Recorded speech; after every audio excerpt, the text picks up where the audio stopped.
আপনি আজকে সকালে রিকশায় উঠলেন, ভাড়া চাইল 10 টাকা বেশি। বাজারে গেলেন, পেঁয়াজ, তেল এ সব কি কিছুর পেঁয়াজের দাম দাম আগের 100 চেয়ে হয়েছে? বেশি। হ্যাঁ দিদি, বিদ্যুৎ সরিষা বিল এলো, সেটাও আগের চেয়ে ভারী। আপনি ভাবছেন কি হচ্ছে? উত্তরটা লুকিয়ে আছে হাজার মাইল দূরে মধ্যপ্রাচ্যে। ইরান আর যুক্তরাষ্ট্রের মধ্যে যে যুদ্ধ শুরু হয়েছে, সেটা কিভাবে সরাসরি আঘাত করতে পারে আপনার পকেটে, আজকে সেটাই বলবো। শেষ পর্যন্ত থাকুন, কারণ শেষের দিকে একটা তথ্য আছে যেটা আপনাকে সত্যিই চমকে দেবে। প্রথমে ঘটনাটা বুঝি। মার্চ 2026 যুক্তরাষ্ট্র ইরানের উপর সরাসরি সামরিক হামলা শুরু করেছে। কারণ ইরানের পরমাণু কর্মসূচি। প্রেসিডেন্ট ট্রাম্প বলেছেন ইরান নিয়ন্ত্রণের বাইরে চলে গেছে। ইতিমধ্যে যুক্তরাষ্ট্র একটি ইরানি যুদ্ধজাহাজ ডুবিয়ে দিয়েছে। ইসরায়েলও হামলায় যোগ দিয়েছে। পুরো মধ্যপ্রাচ্য এখন টগবগ করে ফুটছে। কিন্তু এটা তো অনেক দূরের ঘটনা, তাই না? বাংলাদেশের কি সম্পর্ক? এখানেই আসল গল্প শুরু হয়। মানচিত্র একটু চোখ রাখুন। ইরানের পাশেই আছে একটি সরু জলপথ, নাম হরমুজ প্রণালী। দেখতে ছোট, কিন্তু এর ক্ষমতা বিশাল।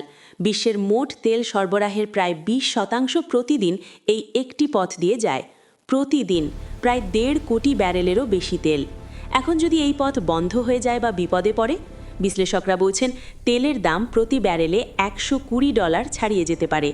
বর্তমানে যা $80 আশেপাশে আছে, মানে প্রায় 50% লাভ এক ধাক্কায়। এখন ভাবুন এর মানে কি বাংলাদেশের জন্য। বাংলাদেশ একটা কঠিন সত্যের মুখে দাঁড়িয়ে।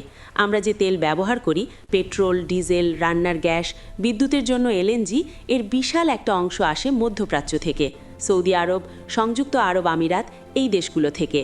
আর সেই তেল আসে কোন পথ দিয়ে? হ্যাঁ, ঠিকই ধরেছেন, হরমুজ প্রণালী দিয়ে।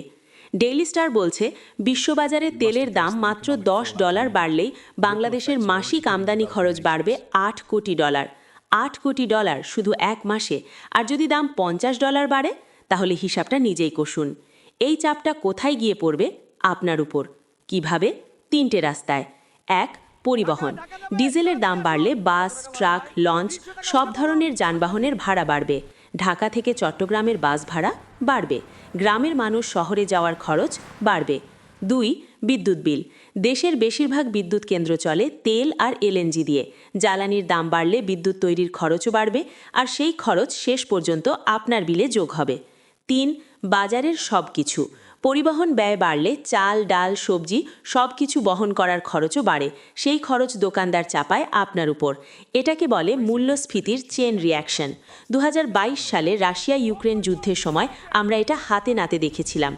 তবে একটু দম নিন, সব কিছু এখনই নিশ্চিত নয়। যদি দ্রুত যুদ্ধবিরতি হয়, বাজার স্বাভাবিক হয়ে যেতে পারে। সৌদি আরব বা ওপেকের অন্য দেশগুলো বাড়তি উৎপাদন দিয়ে ঘাটতি পূরণ করতে পারে। তেলের দাম কোথায় গিয়ে থামবে সেটা নির্ভর করছে এই যুদ্ধ কতদিন চলে, কতটা ছড়িয়ে পড়ে তার উপর। এটা একটা চলমান পরিস্থিতি এবং বিশেষজ্ঞরা এখনও পরিস্থিতি পর্যবেক্ষণ করছেন। তবে সম্ভাবনাটা উড়িয়ে দেওয়ার জায়গা নেই। তাহলে শেষ কথা কি? ইরান আর যুক্তরাষ্ট্রের যুদ্ধ এটা দূরের কোনো ঘটনা না। এটা আপনার রান্নাঘরের ঘটনা, আপনার বাচ্চার স্কুলের রিক্সা ভাড়ার ঘটনা, আপনার মাসের শেষে হাতে কত টাকা থাকবে তার ঘটনা। বিশ্ব রাজনীতি এখন আর শুধু বড় দেশের নেতাদের বৈঠক ঘরে বসে থাকে না, সেটা এসে পৌঁছায় আপনার মানিব্যাগে। তাই চোখ খোলা রাখুন, খবর বুঝুন, আর পাশের মানুষটাকেও জানান। এই ভিডিওটা শেয়ার করুন, কারণ এই তথ্যটা সবার জানা দরকার। আর চ্যানেলটি সাবস্ক্রাইব করুন এরকম আরও বিশ্লেষণ পেতে। দেখা হবে পরের ভিডিওতে।